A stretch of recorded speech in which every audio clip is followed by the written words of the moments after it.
베토벤 또 모차르트, 이 유명한 이 거성들의 고향으로 잘 알려져 있는 이 오스트리아, 저는 또 비엔나 커피라는 걸로 더 많이 이렇게 친숙했는데, 오스트리아. 이 오스트리아에 가면은 이 나라가 그 산과 강이 아주 수려하기로 유명하다고 해요.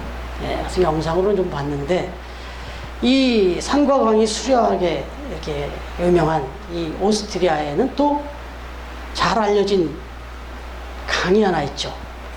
도나우강, 다뉴브강이라고도 부르죠.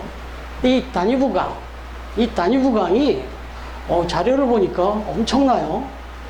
이 총 길이가 2,860km에 달한다.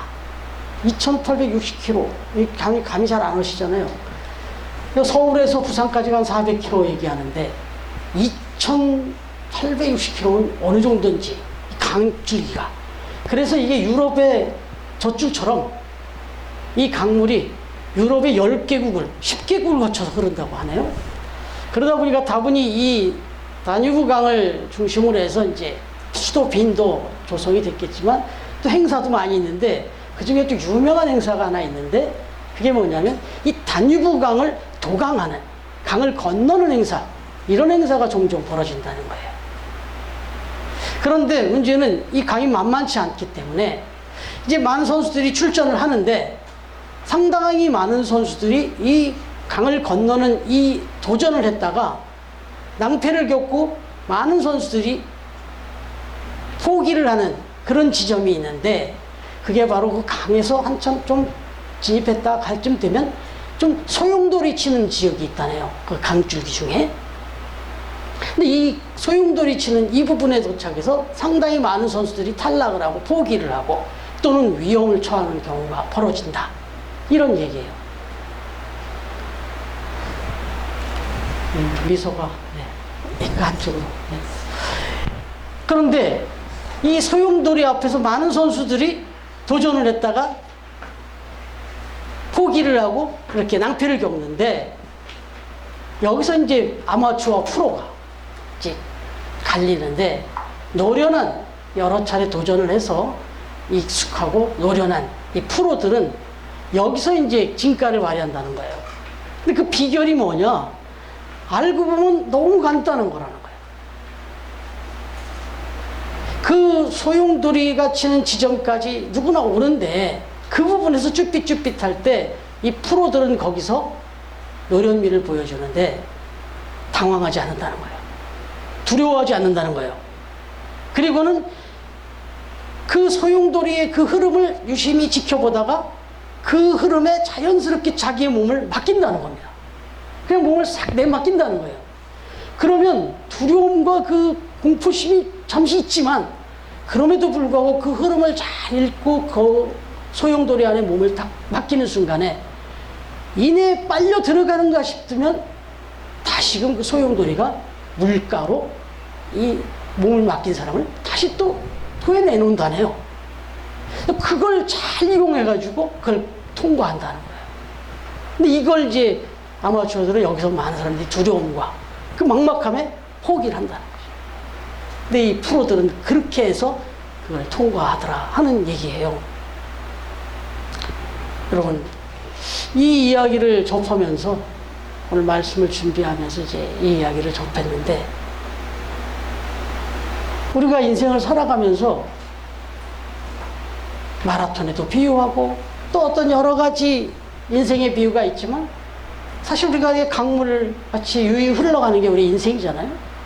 그런데 그 강물 같은 흐르는 그 인생을 살아가다 보면 이게 그냥 잔잔하게 그렇게 흘러가주면 좋은데, 때때로 우리 인생 앞에 이런 소용돌이 같은 정말 막막한, 너무나도 두렵고 당혹스러운 그런 상황을 맞닥뜨릴 때가 있지 않냐는 거죠. 그런데 그런 상관을 맞닥뜨렸을 때 반응은 각각으로 나타나는데, 오늘 이 다뉴브강에서 보여준 이 프로 도강 선수들이 보여준 이 비결이 우리에게 아주 중요한 해안을 준다, 이런 말씀입니다. 사실 인생을 살아가면서 가정을 이끌어가는 동안에 간에든 자녀 간에든 또는 일터에서 직장이든 사업이든 또는 개인의 어떤 건강의 문제든 여러 가지 우리가 생각지도 못했던 그런 변수들을 이런 소용돌이 같은, 그리고 또 이런 건 또 몰려오잖아요. 이런 일은 또 한 번에 막 두세 가지가 막 겹쳐오잖아요. 소용돌이. 과연 내가 이걸 통과해낼 수 있을까? 그래서 여기에서 많은 사람들이 또 좌절하고 실망하는 경우도 사실 있고. 그런데 바로 오늘 우리가 함께 묵상하려고 하는 이 말씀, 사도행전을 묵상해 가고 있지만 오늘 주신 이 본문의 말씀은 바로 이 부분에서 우리에게 중요한 영적 교훈을 들려주고 계신다 하는 겁니다. 오늘 본문 말씀은 묵상해 오신 대로 죽음에서 부활하신 주님이 제자들과 또 많은 사람들을 찾아다니면서 40일 동안을 함께 계셨어요. 그런데 그냥 그렇게 함께 계시면서 그 죽음을 이기신 주님께서, 부활하신 주님이 내노란 듯이 그 핍박하던 모든 이들을 정복하고 멋진 모습을 한번 보여줬으면 좋겠는데, 이내 다시 또 제자들 보는 앞에서 하늘로 올리셔 사라져버리셨어요. 승천하셨어요. 사실 너무나도 기가 막힌 장관이고 압도됐던 건 사실인데, 지난주에도 묵상했지만 그것보다 더 큰 건 황당함이고 당혹스러움이죠. 어떻게 하라는 거예요? 사실 제자들 입장에서 보면 예수님께서 한 곳에 모여서 간절히 합심해서 기도하라고 해서 그렇게 모여 기도한 거예요. 예루살렘으로 이들이 모여가지고 그렇게 열심히 기도하고 가운데 주님이 찾아오셨는데, 함께 계시겠다, 이제 정말 기대했던 역사를 이루시겠다가 아니라 그냥 승천해버렸다. 우리가 40일 되면 승천하는 거 아주 알았지만, 말씀을 통해 알지만 제자들이 어떻게 알아요? 그냥 황당할 뿐이죠. 당혹스러울 뿐이죠. 그런데 이 당혹스러운 현실 앞에서 제자들이 보여준 믿음과 자세, 이걸 오늘 우리가 같이 묵상하려고 하는 거죠. 첫 번째, 이 제자들이 보여준 태도는 이 어려운 상황에 처해 있을 때 예수님이 십자가에 달려 돌아가시고 또 십자가에 달려 돌아가신 후에 부활하신 다음에 다시금 또 승천하는 이 시점에서 제자들이 보여준 것이 있는데, 그건 함께 모였다는 거예요. 유감스러운 건 예수님이 십자가에 달려 돌아가시는 그 정말 절박한 그 상황, 그 안타까운 상황에서 제자들이 이렇게, 오늘 본문 말씀에 11제자가 다 이렇게 쫙 열거됐으면 너무 은혜스러웠을 것 같은데 그때는 없었어요. 근데 오늘 말씀 보니까 한번 세보세요. 가룟 유다만 빼고 다 모였어요. 다 모여서 오늘 말씀대로 하자면 약속한 성령이 임할 것이다, 그것을 받기까지는 예루살렘을 떠나지 말라 하신 이 말씀, 이거 붙들고 제자들이 모여 있었다라고 하는 겁니다. 사실 이 어려운 일을 당하면, 당혹스러운 일을 당하면 뿔뿔이 흩어지면 끝나는 거예요. 위기를 만나고 어려운 당할수록 하나 돼야 되는 거죠. 힘을 모아야 되는 거죠. 우리 인체의 신비, 제가 전문적인 것은 말씀드릴 수 없지만 다 경험하는 거지만, 우리 몸에 뭔가 이상이 생기면요, 그 이상이 생긴 부분에 온 기운과 그 모든 그 힘이 다 집중이 됩니다. 어떤 몸에 상처를 입거나 뭔가 그 부상을 입거나 어려운 일이 생기면 온 몸의 기운이 다 그쪽으로 나가요. 다 집중을 합니다. 이게 유기적인 우리 인체의 심리다. 예, 신비라고. 그래야만 그걸 이겨내요. 그래서 온 몸에 그걸 이겨내기 위해서 온 몸의 기운이 다 모아지면서 막 몸에 열이 펄펄 나는데, 사실은 그게 온 힘을 다 모으고 있는 중이에요. 그게. 그 몸의 아픈 부분을 이겨내려고 온 몸의 기운이 다 몰려서 열이 펄펄 나는 거예요. 이게. 이겨내기 위한 거라고. 이게. 그러니까 위기를 당하고 어려움을 당했을 때 해야 될 일이 있다면 모이는 거예요. 제자들이 사실은 자율적으로 모인 것도 있지만 예수님이 그래서 모이라 그랬던 거예요. 떠나지 마라, 흩어지지 말라 말씀하신 겁니다. 약함을 아시는 주님께서.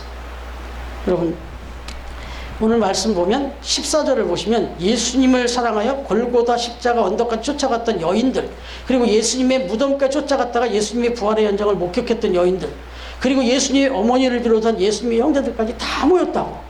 12제자, 그 가론유다 할 때 11제자는 물론이거니와 여인들, 그 다음에 형제들 다 모였다고 지금 이렇게 기록해 주고 있는데, 여기서 한 가지 우리가 조금 의미 있는 걸 생각하게 되는 것은, 사실 제자들 다 모인 것까지 이해가 돼요. 그리고 정말 예수님을 사모했던 그 여인들도 모인 것까지 이해가 되는데, 여기 예수님의 그 형제들까지 다 모여서 그것도 함께 막 합심해서 기도하고 그랬다. 이 모습은 조금 이해가 안 가요, 사실은. 왜냐하면 마가복음 3장 21절 이하에 보시면 예수님께서 막 제자를 귀신 들린 자를 쫓아내고 이 막 능력을 행하고 사역을 베푸니까 이 형제들이 와서 뭐라고 그랬어요? 좀 미쳤다고. 이해를 못 해주는 정도가 아니라 완전히 미쳤다고 그랬어요. 그 정도로 핍박 아닌 핍박을 했고 배척을 했던 이들이 예수님의 형제들이었다고요. 근데 오늘 이 자리에 보니까 그들까지 다 모여가지고 같이 합심해서 이렇게 기도하고 있더라. 어떻게 생각하면 제자들과 이 사람들의 관계도 그렇게 좋은 관계일 수 없었을 것 같은데 함께 더불어 모여가지고 이렇게 마음을 모았다. 여러분, 저는 뭐 정치 얘기를 잘 안 하잖아요. 우리나라도 지금 권사님 기도해 주셨지만 이 코로나19 때문에도 그렇지만 그 전부터 이미 경제적으로 많이 위기를 우리가 경험하고 있었어요. 지금 이제 코로나19 때문에 더더욱이나 경제적으로 많이 힘들고 어렵고, 지금 뭐 한 군데 예를 들면요, 명동에 한번 나가보시면요, 10군데 상점이 있으면 6, 7군데가 다 지금 빈집이에요. 임대부터 있고 을신년스럽다고 그러죠. 누가 그 유튜버가 가서 촬영을 했는데 귀신 나올 것 같아, 진짜. 명동이 어떤 곳인데 그 정도로 지금 거기가 한 예예요.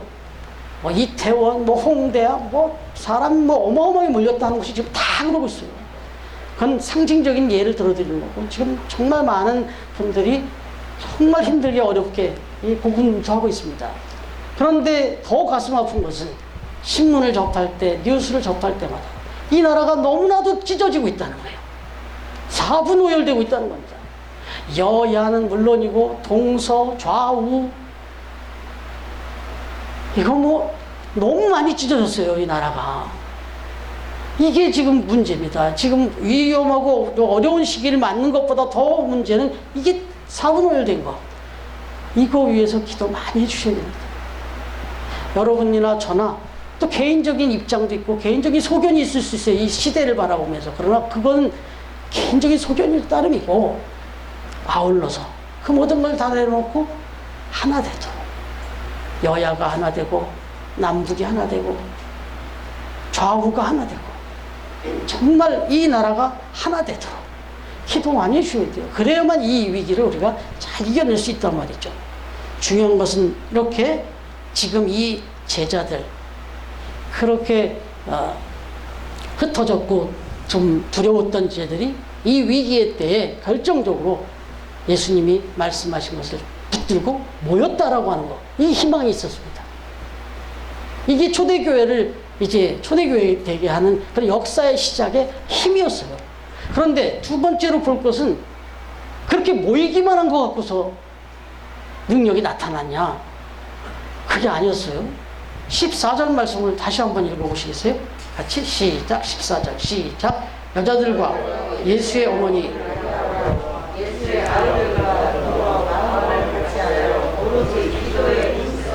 예, 지금 마음을 갖춰서 함께 모여가지고 한 일이 뭐냐면 기도에 힘써더라. 그것도 오로지, only, 오로지 기도에 힘썼다는 거, 딴 거 안 했다는 거예요. 기도에 그냥 전념했다는 거예요.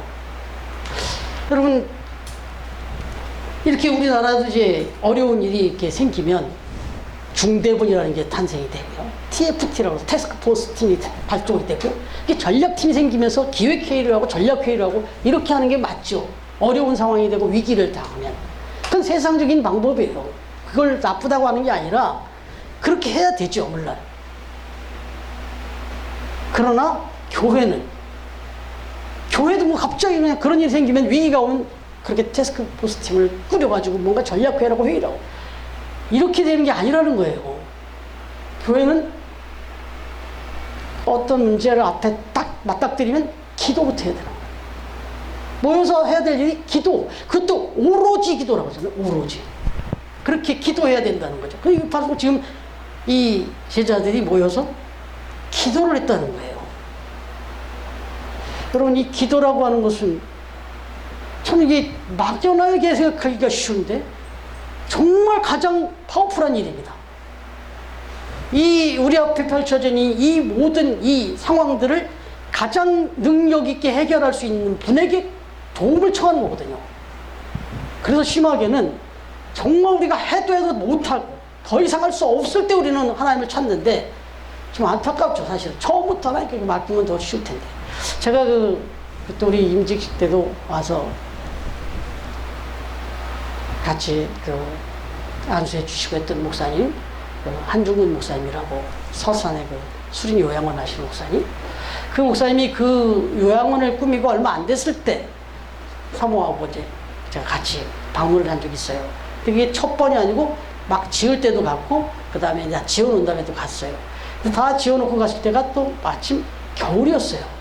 근데 거기가 이제 한번 기회가 되시면 가셔야죠. 거기 쉼터 지금 다 만들어졌으니까 한번 내려오시라고 지금 이미 이야기가 오고 있는데 코로나19만 조금 진정되면 가면 되니까 뭐 지금은 와도 된다고 하는데 어찌됐든 지금 여기 그 요양원 그 본가를 이제 갔었는데 그때 눈이 많이 왔어요. 눈이 많이 왔는데 정말 설경이 또 멋졌어요. 멋진 것까지 좋았는데 그날 저녁에 뭔가를 좀 사와야 될 일이 있었어요.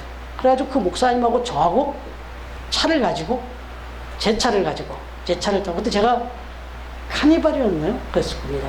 그래서 승합차를 끌고 같이 이제 나가는데 이 요양원이 그 논밭 한가운데 있고 아주 넓은 벌판이에요. 한복판에 있어요. 한참 나가야 돼요. 시내로 나가려면. 근데 시내를 나가는데 전에 왔을 때 뭐 그렇게 어려운 길이라고 생각 안 해봤는데 이게 저녁 때 되고 가니까 또 목사님도 충분히 익숙한 길이라고 생각하고 아무 생각 없이 나갔는데 별로 높아 보이지 않는 이 경사길에서 아주 낭패를 당한 거예요.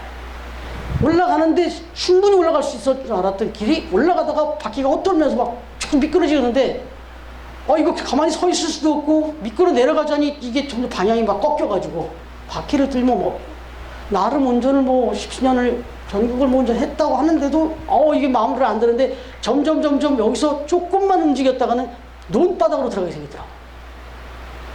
이거 여기서 어떻게 해야 될지 너무너무 당혹스러웠어요. 여러분, 그때 저희가 한 일이 뭐겠습니까? 그 목사님하고 저하고 둘이 상의를 했겠죠. 그러나 상의해보니 뭐가 나오겠어, 합이. 얼른 돌멩이 같은 거 거기 주변에 있는 거 하나 주워다가 바퀴 밑에다 끼워놨어요. 그리고는 자동차 보험료에 가입된 긴급 출동 서비스에다 연락한 겁니다. 그랬더니 저녁 밤중이어서 그랬는지 전화가 좀 늦게 받더니 결국 받았어요. 그리고는 이제 그분이 와서 그야말로 그 견인 장치를 통해 가지고 끌어내주고 그걸 위기를 모면할 수가 있었습니다. 여러분, 그 당혹스러운 그 상황에서 제가 할 수 있는 것, 그 목사님도 운전께나 하시는 분인데 그리고 그 지형께나 아시는 분인데 그 상황에서 우리가 할 수 있는 것은 도움을 청하는 것밖에 없었어요. 정말 위기를 만나고 어려운 상황이 됐을 때 하나님 앞에 기도를 한다는 건 가장 나약한 모습이 아니라 가장 지혜롭고 가장 강력한 방법이다 이거죠. 여러분, 영성신학자 중에 워치만이라는 분이 있어요. 이분이 하신 말인데 이 기도의 관점에서 이야기를 했어요. 이 관점에서 이 능력을 아시는 분이기 때문에 제가 한번 말씀드릴 테니까 한번 따라해 보시면 좋겠어요. 세상에서 가장 위대한 일은 기도하는 일이다. 그러므로 세상에서 가장 위대한 사람은 기도하는 사람이다. 이 3단 논법 같죠? 아니, 가장 위대한 일이 기도라면 기도하는 사람이 가장 위대한 사람이 되는 거죠. 너무나 심플한데 너무나 파워풀한 메시지입니다. 잊지 마십시오. 세상에서 가장 위대한 일은, 가장 능력 있는 일은 기도하는 일이다. 그러면 가장 위대한 사람이 되는 법, 가장 능력 있는 사람이 되는 법, 기도하는 거다. 여러분, 한 번 더 생각해 볼까요? 저와 여러분이 가장 위대한 사람이 될 수 있는 방법? 저는 우리 처음 가족들이 각각의 자리에서 기도하는 사람이 될 때 저와 여러분이 세상에서 가장 위대한 사람이 될 줄로 믿습니다. 우리 처음 교회가 이 유튜브로 나가갖고 좀 제가 해명도 가끔 하지만 가장 위대한 교회가 될 수 있는 비결이 딱 나왔어요. 처음 교회가 이 외적인 요건 이런 걸 떠나서 이 세상에서 가장 위대한 교회가 될 수 있는 비결, 기도하는 교회가 되면 되는 거예요. 여러분, 우리 처음 가족들, 그리고 저와 여러분, 그리고 우리 처음 교회가 이 세상에서 가장 위대한 성도들, 가장 위대한 교회가 되어지기를 주님의 이름으로 축원합니다. 마지막으로 하나만 더 말씀드리면, 앞길이 이렇게 막박하고 당황스러우고 고난이 겹쳐오는 이런 때에 들 때 기도하잖아요. 기도 그러면 이게 자판기가 아니에요. 우리 착각하기가 쉬운데 기도했는데 응답이 안 됐다고 바로 실망해버리는 경우가 있어서 문제인 거죠. 여러분, 우리 표어가 뭐예요 이번에? 기대하라, 기도하라, 기다리라. 사실은 마지막이 진짜 믿음이에요. 진짜 믿음은 기다리는 거예요. 기대해야죠. 세상 사람들도 기대 많이 합니다. 또 세상 사람도 저 절에 가면요 우리보다 더 많이 기도해요. 근데 중요한 건 믿음으로 기다리는 겁니다. 여러분, 기도하면서 순종하면서 기다리는 거예요. 이게 지금 오늘 제자들과 여기 모인 성도들이 보여준 태도였다. 오늘 읽은 말씀, 자, 앞으로 가면 4절 말씀을 보시면요, 사도와 함께 모이사 그들에게 분부하여 이르시되 예루살렘을 떠나지 말고 내게서 들은 바 아버지께서 약속하신 것을 기다리라 그랬어요. 이게 핵심이에요. 이게 주님이 주신 말씀에. 주님은 제자들에게 너희들은 예루살렘을 떠나지 말라 그랬더니 안 떠났습니다. 기다리라 했더니 기다렸습니다. 그게 오늘 이 제자들이 이 어려운 위기를 이겨내고 우리가 아는 이 사도행전의 역사를 썰 수 있었던, 분명히 제자들의 그 면면을 보면, 예수님의 그 고난 앞에서 흩어졌던 제자들의 모습을 보면 이런 사도행전 역사를 기대할 수 없었어요. 그런데 기도했어요. 모였어요. 기도했어요. 그리고 기다렸습니다. 그랬더니 오늘이 바로 오순절 성령 강림주일이에요. 사실은 교회 절기에 대한 게 요즘은 뭐 좀 많이 약화됐지만 오늘이 성령 강림주일인데 바로 성령님께서 강림하십니다. 이제 이 말씀 이후에 우리 또 묵상하게 되는데, 성령께서 강림하셔서 결국 역사를 일으켜 주시죠. 여러분, 제가 아까 서산 이야기를 했는데 서산 경험도 그거였어요. 콜센터에다가 긴급 출동 서비스에다가 전화를 걸어놓고 바로 오진 않았어요. 더군다나 논바닥 한 군데 있다 보니까 여기 서울을 뭐 성남 이런 데서 도심에서 콜하면 막 10분 안에 오잖아요. 한 30분인가 1시간 가까이 걸렸던 것 같아요. 중요한 것은 깜깜하죠. 또 이것도 밖에 나와서 그 차 안에 있을 수가 없잖아요. 밖에 나와 있으니까 또 덜덜덜 떨죠. 춥죠. 그런데도 불구하고 그 목사님하고 제가 한 일은 핸드폰 켜놓고, 혹시 이 위치 못 찾으면 안 되니까 핸드폰 켜놓고 기다린 거예요. 그냥 마냥 우리가 한 건 그밖에 없어요. 핸드폰 켜놓고 기다린 겁니다. 결국 때가 되니까 오더라고요. 여러분, 정말 중요한 것은 기다리는 거죠. 여기서 이제 믿음이 결판나고 역사가 결판나죠. 여러분, 예수님은 승천후에 제자들이 막막해 하는 거 다 아셨습니다. 사실 제자들 막막했죠. 정말 모든 생업을 다 팽개치고 가족을 다 팽개치고 주님만 따랐는데 그렇게 초라하게, 그렇게 무력하게 십자가 달려 돌아가시는 모습도 너무 황당했는데, 그러더니 다시 또 부활하셔서 나타나서 아니었나 보구나. 이제 진짜 그렇지, 그럼 그렇지 했는데 또 떠나버리셨어. 그러면 이젠 정말 한 번도 그렇지만 두 번째는 더 망연자실할 수 있었는데 이때 하나님 주님의 말씀을 붙들었단 말이에요. 흩어지지 않으라 말라고 했더니 흩어지지 않았어요. 그리고 함께 기도했어요. 그리고 함께 기다렸어요. 그랬더니 그 위기를 이겨내고 초대교회 역사, 사도행전의 역사를 쏠 수 있었다. 써내려갈 수가 있었다. 여러분, 지금 여러분 앞에 인생에는 어떤 문제가 있습니까? 지금 어떤 혹시 소용돌이 앞에 직면해 계신 분이 계십니까?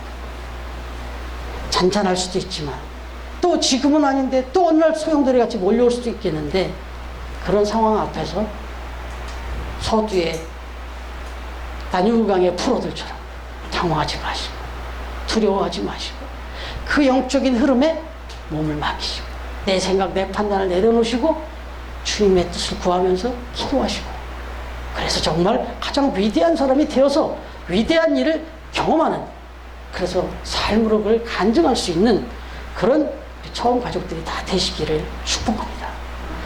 마지막으로 우리 여기 주보에 고훈 목사님이 써주신 기도시가 있는데 이 기도시를 같이 한번 한 목소리로 합독하며 하나님 앞에 기도를 올려드리고 말씀을 마치겠습니다.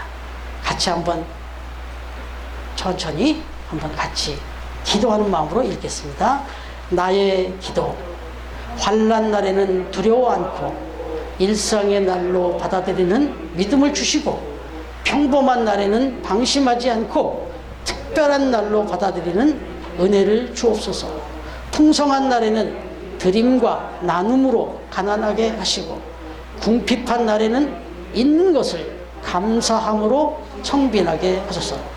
많은 시간의 날에는 낭비함으로 보내지 않게 하시고 절박한 시간의 날에는 한 시간을 하루만큼 값지게 사용할 줄 아는 지혜를 주옵소서. 주여, 내가 사람과 사건과 사물을 만났을 때 어떤 상황이든 그것을 보고 낙심하지 않게 하시고 하늘을 바라보며 거룩한 기다림이 되게 하소서.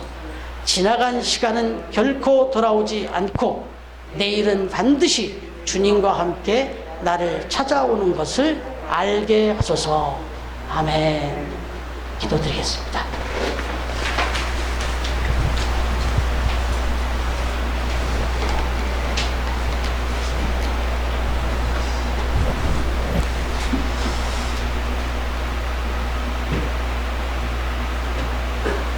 선한 목자가 되셔서 언제나 저희들의 삶을 푸른 초장 쉴만한 물가를 예비하시고 친히 인도하시고 함께 해주신 하나님, 지난 한 주간도 주님의 그 인도하심과 선하심을 따라 살다가 이렇게 작정하시고 예비해 주신 복된 날 예비하신 주의 처소로 저희 처음 가족들을 모아주시고 이 예배를 받아주시니 감사합니다. 하나님 아버지, 우리 인생의 날 속에도 잔잔한 강물처럼 은혜로운 날들도 많지만 또 때로는 소용돌이 치듯 힘들고 어려운 문제 앞에서 당혹스럽고 두려워할 때도 있는데 어떠한 상황에 처하든 우리가 항상 마음을 모으고 또 무엇보다도 가장 위대한 일, 하나님 앞에 기도하는 일을 잊지 않게 하시고 그리고 그 믿음 안에서 잠잠히 인내하며 기다릴 수 있는, 그래서 마침내 하나님의 은혜의 열매를 체험하는, 승리하는 우리 처음 가족들이 다 되게 하여 주시옵소서. 지난 한 주간 또 삶의 현장에서 땀을 흘리며 또 주님의 주신 은혜 안에서 그렇게 열매 맺고 또 귀한 물질 이렇게 하나님 앞에 구별하여 오늘 하나님 앞에 올려드립니다. 주님, 이 드린 손길마다, 가정마다, 그 일터마다 행하는 모든 일들 위에 주의 은혜를 더욱 풍성하게 내려주셔서 정말 하나님 앞에 드릴 것이 점점 더 많아져서 행복한, 감사하는 그런 우리 가족들이 될 수 있도록 그 삶의 자리도 주님께서 축복하여 주시옵소서. 이 예물이 쓰여지는 곳에서 하나님의 뜻과 하나님의 나라가 이루어지고 펼쳐지기를 다시 한번 간절히 소망합니다. 선교와 봉사와 장학에 또 힘쓰는 처음교회를 사용하셔서 아버지 하나님, 이 예물이 쓰여지는 곳에서 주의 나라와 주의 열매가 풍성하게 맺혀지도록 축복하여 주시고 마음껏 사용하여 주시옵소서. 이제는 우리 주님 예수 그리스도의 은혜와 하나님의 사랑과 성령님의 교통하시는 은총이